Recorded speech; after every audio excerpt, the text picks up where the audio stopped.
Hey everyone, I'm back to talk more about Borderlands 4. I'm glad everyone liked the video of me going over the Vault Hunters, and I loved reading everyone's comments. However, some comments mentioned something interesting, and that was there is a missing playstyle or class which has appeared regularly in previous Borderlands games. Now that class is critical/sniper builds. In Borderlands 1 you had Mordecai. Borderlands 2 gave us Zero.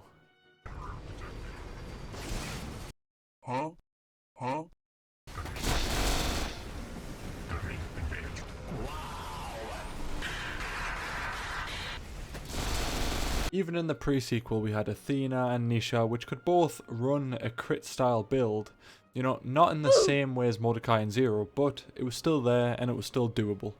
And then in Borderlands 3 we had Flak. He was considered the best crit build character through his hunter skill tree. So yeah, crit and sniper focused characters have always had a place in Borderlands.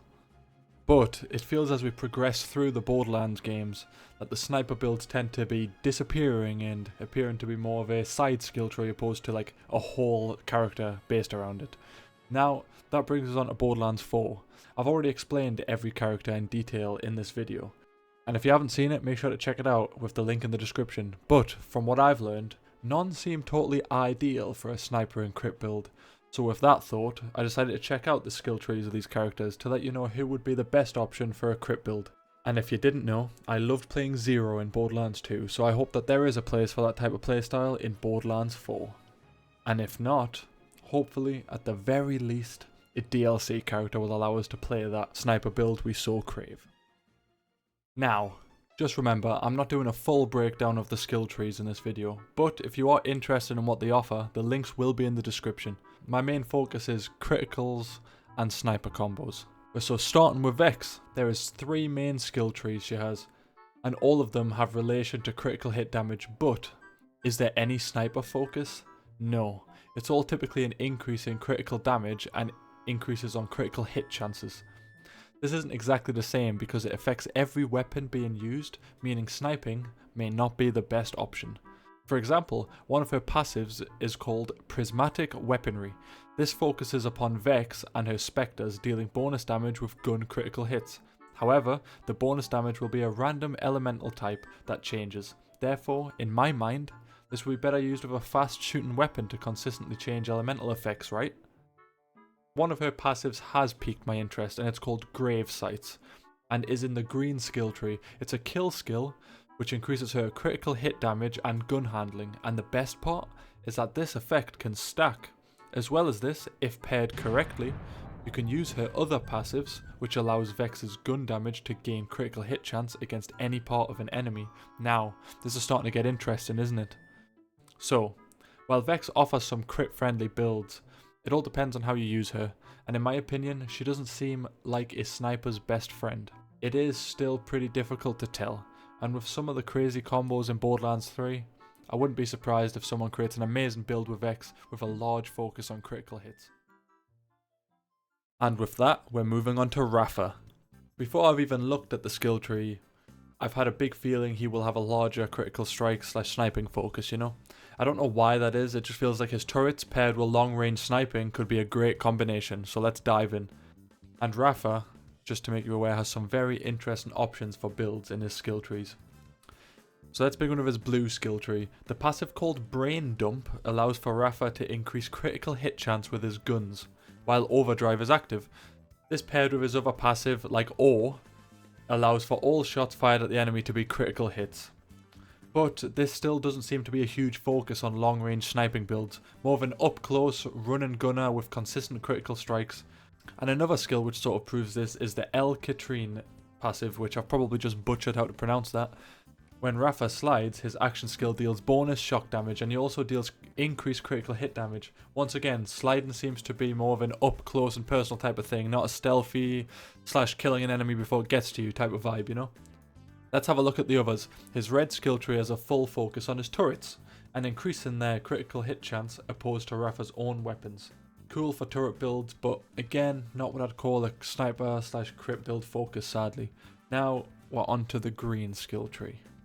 The green skill tree has a huge focus on melee damage, so if you enjoy playing melee Zero, and you want that type of vibe, I feel Rafa's green skill tree could be just that without the sniping focus. So overall, Rafa's crit tools look pretty strong, just not in the way I expected.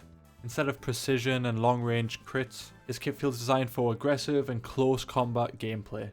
Slide into enemies, shocking them, doing huge amount of damage with his turrets or blades. So far, no true sniper character, but lots of crit tools spread across trees. The trees feel a lot more flexible this time around in Borderlands 4. Do you prefer this flexibility, or do you prefer to have a designated character for sniping? Please let me know in the comments below. Next on the list is Harlow. Funny enough, to me, she doesn't seem like a sniping character, and her red skill tree actually only has one passive related to critical hit chance. Because of this, I moved on to the next skill tree, which is the blue one. So, Harlow is incredibly interesting, because in the blue skill tree, her passives relating to critical hits is actually more of a using the critical hits to do extra abilities. For example, Force of Will says, whenever Harlow critically hits an enemy, the enemy will become dazed, and dazed enemies have decreased movement speed and attack speed. Also, the daze effect can stack. From this, it's clear that Harlow isn't designed as a pure critical hit focused character. She's more of a control specialist, using crits to stun lock and manipulate enemies.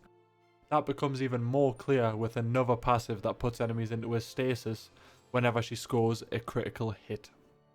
The green skill tree sort of does the complete opposite. What I mean by this is momentum. This is a passive where whenever Harlow entangles an enemy, she and her allies deal increased critical hit damage. This is basically the opposite of the blue skill tree, meaning I could imagine some super awesome builds combining the two. But, to put it simply, once again, no designated this character as a sniper / crit vault hunter.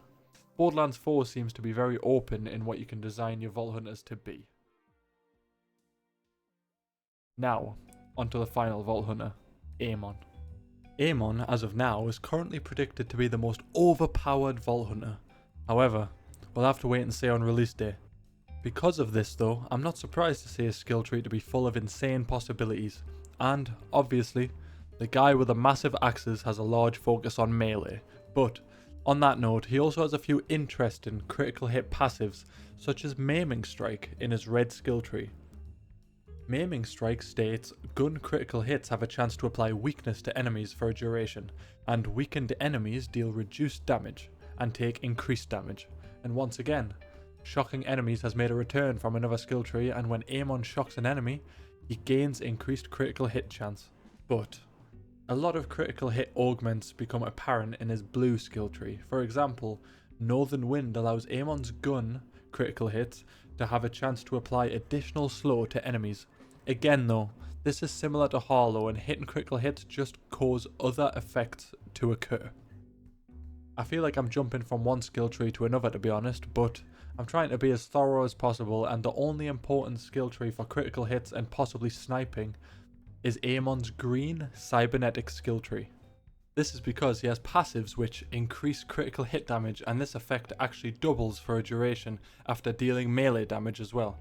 Reminds me of Zero with his melee / sniping combos. Some other important information for Aemon is that he has many other passives. For example, Vital Organs is a kill skill which causes him to increase critical hit chance with guns for a duration, and it can stack.